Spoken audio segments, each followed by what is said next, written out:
Escuchen esta frase de Bazin, que me parece es una síntesis perfecta de, de lo que significa el montaje, ¿no? Dice, el sentido no está en la imagen, es la sombra proyectada por el montaje sobre el plano de la conciencia del espectador. Bazin va a poner el acento en el montaje y de hecho va a desarrollar un concepto de montaje que también van a ver en la clase dedicada exclusivamente al montaje. No quiero traer contenidos que nos alejen del texto fuente, que es la evolución del lenguaje cinematográfico. Sí me gustaría que empezáramos a hilar un poco más claramente lo dicho hasta ahora, para poder después avanzar en la segunda parte del texto, ¿no? Sobre la segunda parte del texto. Lo dicho hasta ahora es que el cine, a partir de la aparición del sonido, entra en una crisis. ¿Qué es lo que había logrado el cine en la época muda? Desarrollar fundamentalmente el concepto de imagen mediante los recursos plásticos y el montaje, ¿no? Las técnicas de montaje que han ido, por supuesto, perfeccionándose, variando, y que llegan a su culminación con la aparición del cine sonoro. También con la aparición del cine sonoro muere toda una concepción, una época, hay un duelo porque ya el cine no será como lo habían conocido aquellos pioneros, muchos dejarán de filmar, y empieza una nueva era. Y esa nueva era implica prácticamente una especie de homogeneización de la producción cinematográfica, es decir, ya desaparecen las vanguardias y el sonido impone un concepto realista que se va a reflejar particularmente en la planificación, en la forma de planificar que podemos ver en aquellas películas, ¿no? ¿Por qué? Bueno, porque se añade un elemento clave. Ahora los personajes hablan y pueden monologar y pueden aún no decir palabra y escuchar una voz interior. Es decir, el cine viene a traer todos los elementos que en la vida el hombre percibe con absoluta nitidez y naturalidad. Ahora hay que representarlos en la pantalla con este nuevo recurso que es el sonido. Y entonces el cine del año 30 al 40, de los años 30 al 40, es un cine donde Hollywood va a hacer el espacio donde toda la fábrica de sueños se ponga a merced de los géneros cinematográficos, de las formas de contar. Después del crack financiero del 29, imaginen ustedes, la población estaba sumida en la depresión y en la angustia, y el cine venía a traerles mundos muy alejados de la realidad, esa realidad angustiante que vivían. Entonces aparecen los géneros, los grandes géneros. Los guionistas desarrollan tramas que están vinculadas o al terror o a la comedia o al cine musical. El western va a venir un poquito después, pero son géneros donde evidentemente lo que se busca siempre es la máxima identificación del espectador con aquello que está viendo en la pantalla. El clasicismo en su máxima expresión. Esa tendencia a ir hacia esa representación realista también implica un cambio en algunos elementos del lenguaje, que son centrales.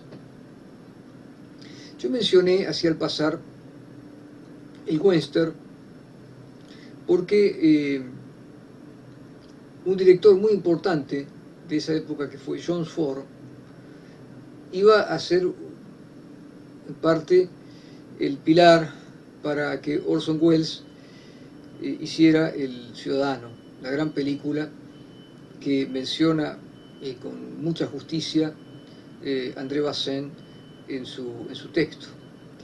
Antes de entrar en Wells, una breve referencia a lo que pasaba en los años 30. Bueno, no voy a entrar en algunos temas que ya los van a ver en la historia del cine cuando analicen el código Hays, pero había ciertas restricciones para contar.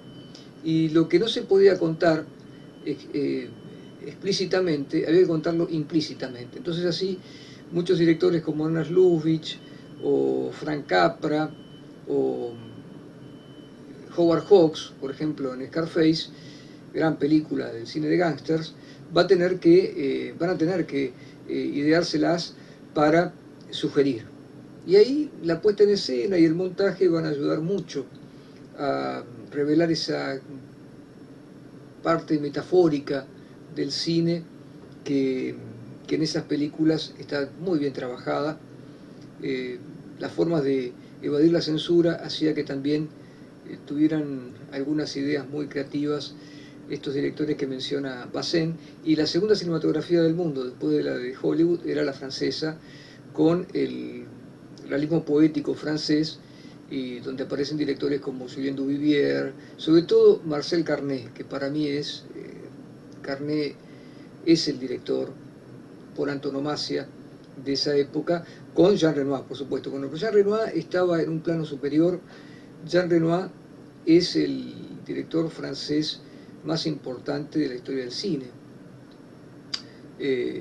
Indudablemente, él es el que abre las puertas a toda la transformación del lenguaje cinematográfico. Bueno, volviendo a Orson Welles. ¿Por qué es tan importante Orson Welles? No solamente en la historia del cine, sino en ese texto de Bazin.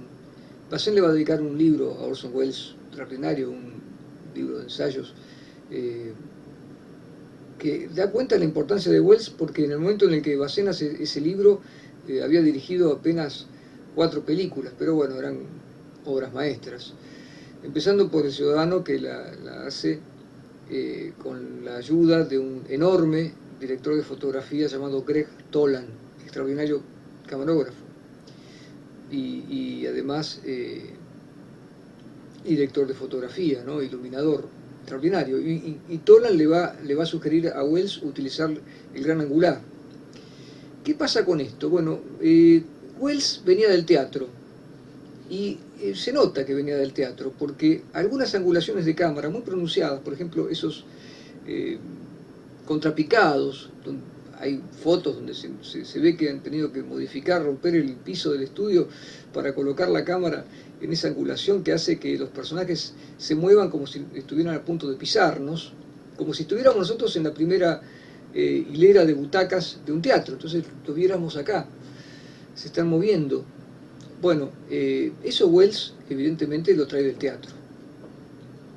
Y trae también un elemento que ya estaba en Jean Renoir y que el cine en los años 20 también había trabajado, pero había caído en desuso. ¿Por qué? Porque cayó en desuso esto que va a sorprender tanto a muchos cuando Bazin lo ponga como un elemento vital del cine, que es la profundidad de campo, la construcción en profundidad de campo y por otra parte después el plano secuencia. ¿Por qué? Las dos cosas van de la mano porque configuran una unidad en sí misma. Es decir, Welles va a trabajar en muchas de esas escenas memorables del Ciudadano con un planteo que podríamos definir de esta manera. El espectador elige dónde están los puntos de interés dentro de ese encuadre que le está presentando. Los personajes se mueven, se acercan, se alejan, es decir, hay toda una coreografía interna. La cámara puede participar o no de esa coreografía, puede acercarse, puede alejarse o puede quedar estática. Lo que importa es que siempre está esa profundidad de campo, esa idea de perspectiva que vimos cuando, ¿se acuerdan cuando hablamos de la perspectiva en la historia del arte? a partir de otro texto de Bazin, que era Antología de la Imagen Fotográfica. Entonces, yo como espectador puedo elegir con mi mirada dónde acompañar o ubicar los focos de tensión cuando los personajes se mueven. La famosa escena del trineo, ¿no? El chico que está jugando en la nieve, que no es otro que Charles Foster Kane. La ventana que reencuadra, ¿no? Maravilloso reencuadre, que reenmarca eso que ya está enmarcado por la composición visual extraordinaria, equilibrada, siempre perfecta de Wells. Y del otro lado de la ventana, es decir, de este lado de la realidad, están los padres y el tutor, ¿no? Cada uno apostados en una parte distinta de la ventana, y después hay un traveling. Traveling, ustedes saben que el traveling es el movimiento de la cámara con toda su base, ¿no? Es decir, para eso se ubica la cámara sobre una plataforma que va sobre unos rieles, y entonces de ese modo se desplaza. El desplazamiento es perfecto, uniforme. Estamos hablando de grandes maestros, ¿no? Pero resulta que mientras la familia, mejor dicho, los padres y el tutor avanzan hacia la mesa donde van a tratar justamente un tema muy delicado, que es Bernstein se va a transformar en el tutor del pequeño Charles Foster Kane. Los padres le van a dar a Charles Foster Kane para que lo eduque y se van a desligar de su hijo, digamos. Pero siempre en el medio del encuadre tengo al hijo, tengo a Charles Foster Kane jugando en la nieve con el trineo.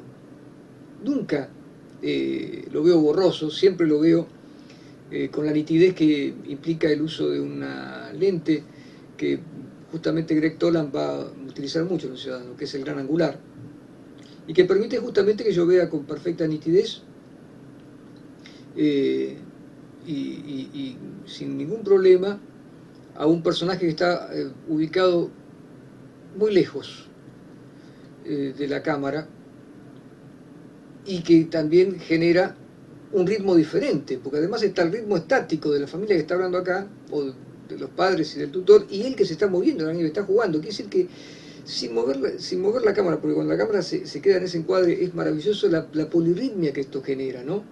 También los campos de tensiones, cómo están ubicados en función de los encuadres, la perfección de los encuadres. Estoy pensando en ese cine porque a veces lo vivo con cierta añoranza, ¿no? Pensar esta idea de que había una visión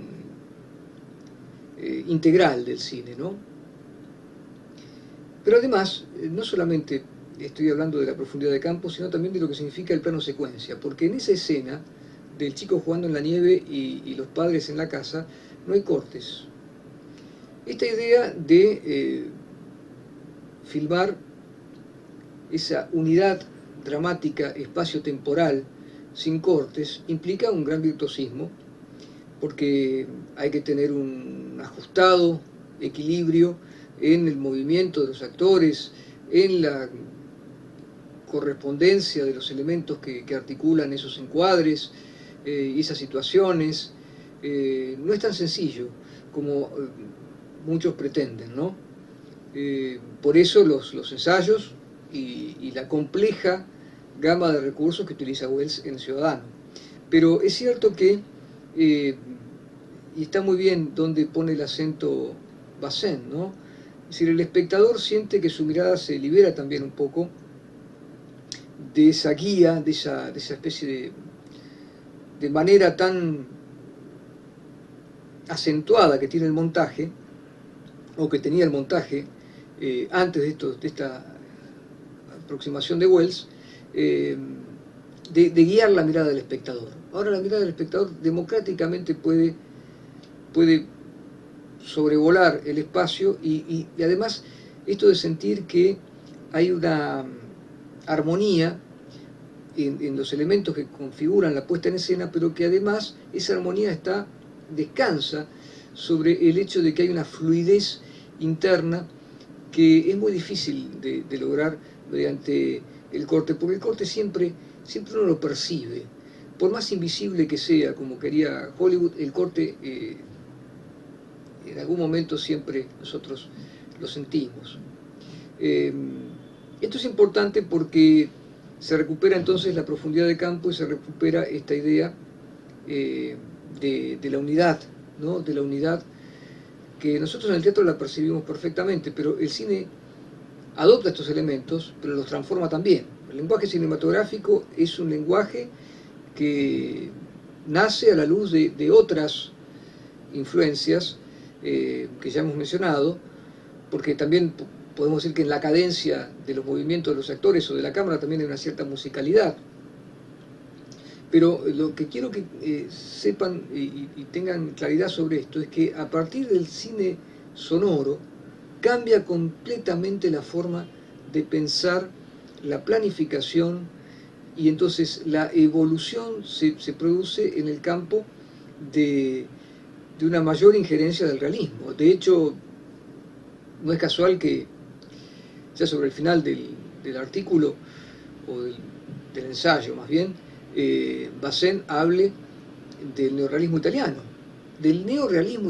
que fue movimiento surgido en 1946, creo que Roma Città Aperta de Rossellini es una especie de aluvión de ideas y un soplo renovador que va a modificar todo el concepto del cine mundial, pero sobre todo en Europa. Hollywood va a ser reacio, no va a ser tan permeable a estas influencias, pero lo cierto es que no podemos estudiar la historia del cine sin el neorrealismo italiano, y no hubiera sido posible el neorrealismo italiano, ni tampoco el ciudadano, sin la aparición del sonido. Me parece que en ese sentido es bueno hacer una síntesis de todo lo expuesto, pensando lo siguiente.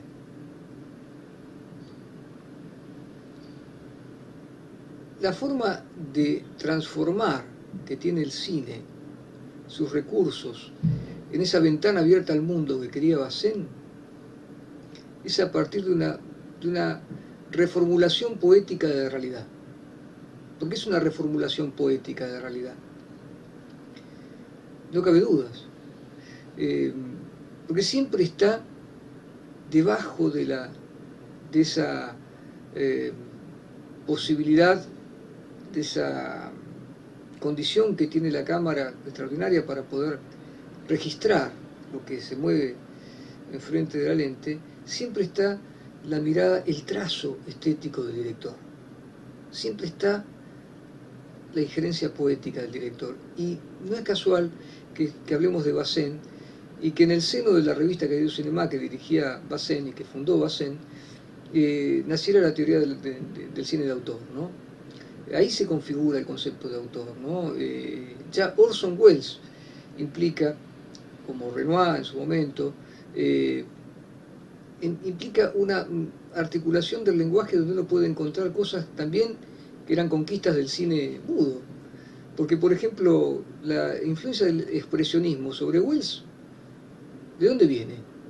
Viene de su mirada del cine mudo. Y yo mencioné, y retomo ahora al pasar, la influencia que tuvo John Ford y particularmente la diligencia en El Ciudadano. Y es porque, miren ustedes, un detalle nomás, un detalle. En la diligencia se ven techos. Y el cine hasta ese momento no mostraba techos. Digo, era muy difícil ver en una película, no digo que no apareciera en algún momento, pero en general, cuando el cine se vuelve sonoro, además de ocultar los micrófonos, que antes no existían, hay una cosa que es importante para ustedes analizar, y es que había que trabajar forzosamente en estudios, ¿no? para poder lograr blindar el sonido. Hacían tomas en exteriores, por supuesto, pero en general se filmaba casi todo en estudios. Y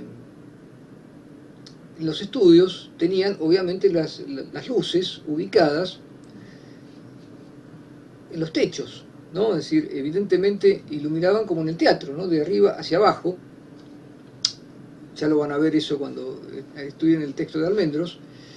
Pero no se podía ubicar la cámara de un modo que, por ejemplo, esos contrapicados de Orson Welles revelaran la parrilla de luces. Entonces, ¿qué es lo que hacía Welles? Empezó a trabajar con esta idea de mostrar los techos y de mostrar de alguna manera cómo esos techos también generaban una suerte de opresión sobre los personajes, ¿no? Creo que nunca lo he visto mejor trabajado eso que en El Proceso, otra película de Welles. Y además, bueno, él fue el gran maestro del plano secuencia, y si ustedes vieron Set de Mal, si no, se los recomiendo. La película comienza con un plano secuencia monstruoso, con la ayuda de grúas y siguiendo un auto que lleva un explosivo y toda una serie de desplazamientos por distintas calles, que es un modelo, por supuesto, de perfección técnica, de planificación y de construcción de una atmósfera oscura, densa y sobre todo cargada de tensiones como las que desarrolló Welles. Bueno, estas son algunas inquietudes, es una guía de lectura nada más, no suplanta por supuesto de ninguna manera el placer de leer y de conocer y de entrar en el mundo de André Bazin y de la evolución de la imagen cinematográfica. Por supuesto que quedan siempre aspectos, cabos sueltos, que no se pueden suplir en una clase breve como esta, que en definitiva lo que pretende es orientarlos un poco en la lectura con algunos ejemplos que hemos ido intercalando para hacerla todavía más amena. Muchas gracias. Orson Welles arrived in Hollywood in 1940 at the age of 25 and on his own terms, a carte blanche contract with RKO. It gave him a limited budget, but total artistic control. Because you were 25 and you had this amazing contract, did you sense an enormous amount of resentment around Hollywood? Yes, of course. Of course, a big resentment. Ward Bond cut my tie off in the middle of Chasen's restaurant. And we went out in the parking lot and had it out. And there was a tremendous resentment from, of course, because nowadays every star has directed a movie. Even the TV stars direct some of their segments. It's perfectly normal for actors to direct themselves. But nobody had done that since von Stroheim. And it was unheard of. And then that I should be the author and absolute producer. Now, of course, the producers hated me most, because if I could do all those things, then what is the need for a producer? A year after he arrived in Hollywood, Welles began to shoot a picture called Citizen Kane. His cameraman was one of Hollywood's best, Greg Toland. He came to me, you know. I didn't ask for him. One day in the office they said, there's a man called Toland waiting to see you. And he was, of course, the leading cameraman. He said, I want to make your picture. And I said, well, that's wonderful. Why? I don't know anything about movies. And he says, that's why I want to do it. He said, because I think if you're left as alone as much as possible, we're going to have a movie that looks different. I'm tired of working with people who know too much about it. And he was the one who said, we came to a moment in the first week of shooting, where, the second week, where I suddenly was told by somebody that it was not the job of the director to do all the lighting. Up to then I'd been doing all the lighting, with Toland behind me, balancing it and so on, but saying, don't tell anybody, you see. Then I had to go and apologize to him and everything. Then another awful moment came when I didn't understand directions. That was because I had learned how to make movies by running Stagecoach every night for a month. Because if you will look at Stagecoach, you will see that the Indians attack left to right, and then they attack right to left, and so on. In other words, there's no direction followed. Every rule is broken in the picture. And I sat and watched it 45 times. So, of course, when I was suddenly told in an over-shoulder shot that I had to look camera left instead of camera right, I said no, because I was standing here. That argument, you know. So we closed the picture down. And about 2 in the afternoon, and went back to my house, and Toland showed me how that worked. And I said, God, there's a lot of stuff here I don't know. And he said, there's nothing I can't teach you in 3 hours. And that's when I said that, which has been taken as a very pompous statement that I learned everything in 3 hours. It was Toland's idea that anybody can learn it in 3 hours, and that he taught it to me in 3 hours. Everything else is if you're any good or not. Wells and Toland never claimed to have invented new techniques. What they did was to combine existing ones into a virtuoso catalogue of effects. Film sets with complete ceilings, overlapping sound, deep focus photography, expressionist lighting.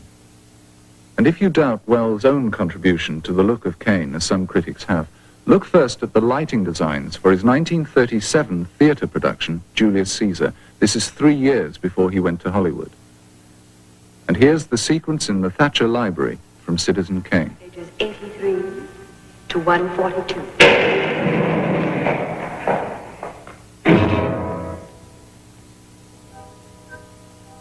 The story told through this dense and complicated array of techniques is an investigation into a man's life.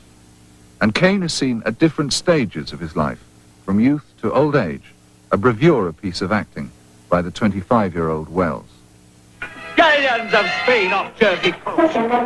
Is that really your idea of how to run a newspaper? I don't know how to run a newspaper, Mr. Thatcher. I just try everything I can think of. Charge, you know perfectly well there's not the slightest proof that this armada's off the Jersey Hello, coast. Mr. Bernstein. Excuse me, Mr. Can you Kane. prove it isn't? This just Mr. came in. Bernstein, I'd like you to meet Mr. Thatcher. I'll just How do you do, Mr. Thatcher? Leland, Mr. Thatcher, my ex-guardian. From We have Cuba. no secrets from our readers, Mr. Bernstein. Mr. Thatcher is one of our most devoted readers. He knows what's wrong with every copy of the Enquirer since I took over. Read the cable. Girls delightful in Cuba, stop.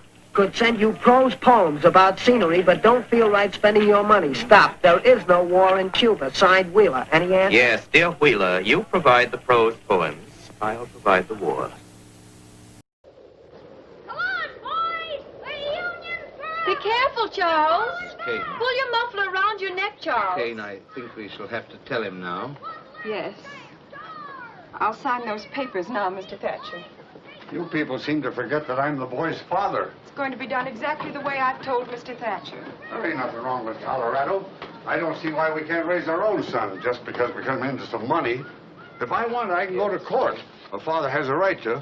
A boarder that beats his bill and leaves worthless stock behind. That property is just as much my property as anybody's, now that it's valuable. And if Fred Graves had any idea all this was going to happen, he'd have made out those certificates in both our names. However, they were made out in Mrs. Kane's name. He owed the money for the board to the both of The us. bank's decision on all matters concerning... I don't hold with signing my boy away to any bank as I guardian. want you to just stop because. all this nonsense, The bank's Jim. decision on all matters concerning his education, his places of residence, and similar subjects is to be final. The idea of a bank being the guardian. I want you to stop all this nonsense, Jim. We will assume full management of the Colorado load, of which I repeat, Mrs. Kane, you are the sole owner. Where do I sign, Mr. Thatcher? Right here, Mrs. Kane. Mary, I'm asking you for the last time.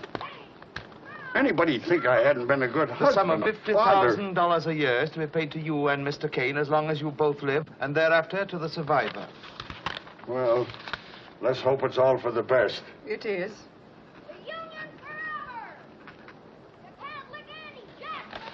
Why I can't raise my own boy is more than I can understand. Go on, Mr. Thatcher.